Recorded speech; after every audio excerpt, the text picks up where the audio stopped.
Hello, Rob. This is a book that I read about online years ago. The Six Black Presidents, Black Blood, White Masks, U.S.A. Their friends, their foes, their wives, their lives. An exquisite snapshot of history in transition by Dr. Auset BaKhufu. I believe it's from 1993. The Six Black Presidents. Indeed, it is 1993. This book is a special dedication to my daddy, Fred T. Barber, 1923 to 1991. The book was owned by Miss Burnett or Bennett, one of the two. I bought it at a thrift store yesterday. The Six Black Presidents, Black Blood, White Mask, USA. When I saw the USA on the front cover, and I thought it was strange that there was no period after the A, but it's probably just a typo. Or maybe it has other significance. To preserve and retain the flavor and writing style of the author, all editing lies exclusively with the publisher and author. Disclaimer: within the confines of this book, there are several references to alternative medicines, herbs, and herbal remedies. The author is in no way prescribing medical or herbal remedies here. If you are interested for any reason in the herbal references herein, please do contact or see your medical, natural, or herbal doctor first. However, it is your constitutional right as an intelligent person, a human being, to prescribe for yourself alternative medicine, herbals as you see fit for your mental and physical well-being. The front cover is Ida Stover Eisenhower and her son Dwight. I assume that they are considered two of the black presidents. I don't know anything about the book, and I'm going into this as blindly as you. Here's the contents, the foreword, preliminary treatise. I will try to read each in separate segments so one can reference them more easily if they choose to. Thomas Jefferson, Andrew Jackson, Abraham Lincoln, Hannibal Hamlin, Lincoln's first term vice president, Warren G. Harding, Dwight D. Eisenhower. I assume those are the first six presidents since, I don't know, was Hamlin around when Lincoln was assassinated? I do not know. Oh, wait, name withheld. The seventh or eighth black president. We will not know until we get to them. Acknowledgments. I thank my parents and family for the full black and therefore African life that they have given me unpretentiously and lovingly. Love goes to my husband and child, and any combination of words would not be enough to express to them the affection I have for them for simply being. I thank my MZ and mentor like Dr. John, Henrik Clark for his encouragement whenever I became apprehensive while writing this book. I thank him for never, ever being too busy to listen to my chit-chat and to talk with me about my writing and research efforts. Much appreciation goes to the late J.A. Rogers for his in-depth research and writings. I am especially grateful for his research pamphlet, The Five Negro Presidents, 1965. I thank my students who asked so many questions about the presidents mentioned in Rogers's pamphlet that they propelled me into feeling the necessity of this present work.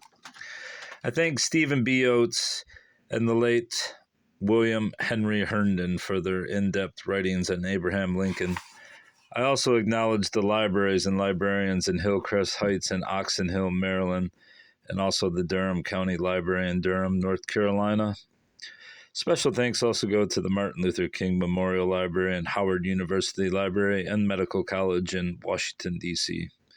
I am grateful to the Library of Congress's existence. Here, I was able to research and find much undercover information. Whenever I visited the Thomas Jefferson Building, which is situated within the Library of Congress, to gather my research and write, I was always tickled black.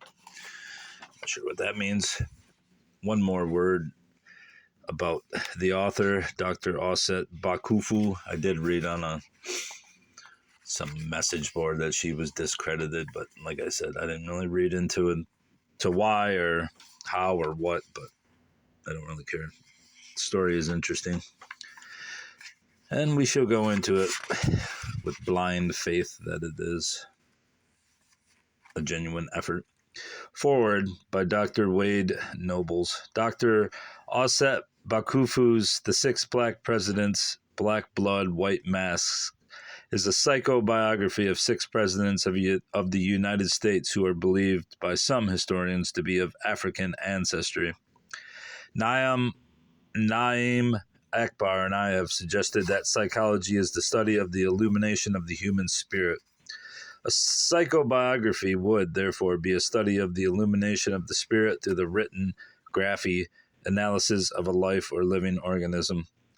Dr. BaKhufu attempts to analyze the lives of Thomas Jefferson, Andrew Jackson, Abraham Lincoln, Hannibal Hamlin, Warren G. Harding, and Dwight D. Eisenhower as living organisms. In so doing, illuminates the hidden spirit that was theirs to live and America's to hide. Auset BaKhufu has met the challenge of calling forth the illumination of that which most social scientists would deny and all theorists would prefer not to deal with. Some would even go as far as to say, what's the point, or so what? And while I am of the opinion that if these presidents perceive themselves as white and in their thoughts and deeds serve the interests of white supremacy, then illuminating their blackness is meaningless. Thankfully, Dr. BaKhufu saw greater significance in this effort and proceeded not just to prove that a few U.S.A. presidents were black.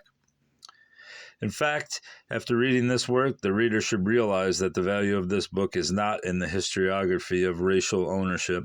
Clearly, each reader will have the opportunity to judge whether or not this is a believable book. However, in my opinion, that is not where its value lies. The value of this book is in its ability to reframe the question as the simultaneous study of the task of illuminating the spirit of the nation and the key men who served as its heroic icons. In effect, the value of the six black presidents, black blood, white masks, is in its ability to enlarge the venues of analysis. The venue of analyses. This book, in effect, suggests that the hidden African spirit buried in the social reality of whiteness must be factored in the historical explanations of white rulership and governance. One, therefore, should not read this book with an Oprah Winfrey or Geraldo Rivera expose perspective. It is not a scholarly National Enquirer. Its importance really doesn't lie in publicly discussing the unmentionable or documenting how much black blood these men had or whether or not they had mental problems or what strange things occurred in their marital family lives. Dr. W.E.B. Du Bois, I'm probably butchering his name. I promised myself I would learn the actual pronunciation of his name, but I never did it because I'm lazy. Recognition of two warning idols in one dark body is equally true if the dark body is light enough to pass for white. The acceptance of an influential African spirit hidden in the beginnings of those who are passing calls for a reanalysis of these men and the decisions of their time which shaped and reinforced the developmental path of this nation. Dr. BaKhufu's treatise forces us to reconsider the choices made and chances taken by Thomas Jefferson. How should Jefferson's relationship with the enslaved African Sally Hemings be interpreted? What was the real motivation for his interest or need to devise a mathematical formula for determining who is black and who is not, or to write the Jefferson Plan for African resettlement? Akbar's notion of anti-self disorder, coupled with the life stories of these men, is intriguing. Does the anti-self disorder inform BaKhufu's research and better explain Andrew Jackson's psychopathic hatred and slaughter of blacks and Indians? Similarly, The information shared by Dr. BaKhufu also calls for a reanalysis of, shouldn't it be an reanalysis of the historical events surrounding David Walker and Nat Turner during the Jacksonian era. Clearly, the information found in the 6 black presidents, Black Blood, White Masks, also raises questions in the lives of Hamilton, Hamlin, Harding, and Eisenhower. The newly classified African-centered movement challenges the hegemony of the existing scientific paradigms and the supremacy of the Eurocentric epistemology. Dr. Auset BaKhufu's The 6 Black Presidents, Black Blood, White Masks will further this scientific revolution. The book will, without a doubt, gender controversy, criticism, and debate. In so doing, it will serve as a welcome stimulus for clarifying a new historical method, and as such will stimulate new research and analyses. When all is said and done, the 6 black presidents, Black Blood, White Masks will serve all of us by expanding the frontiers of knowing and the boundaries of truth. Wade W. Nobles, November 1992. Nobles is a psychologist, Center for Applied Cultural Studies and Educational Achievement, San Francisco University, San Francisco, California. I'm not going to get into the preliminary treatise because it'll take too long. I'll save that for a second chapter, or second part of this video series. And I will just add the one mention of identifying as black or white. And there's, I think, the 1 drop rule or law or whatever it's called, where, say, if a person has 1% of black in them, they can identify as black, which I suppose you can. But I think that's where that portion of the whether or not they identified as black or white comes into play. All right, bruv. That's all. Goodbye.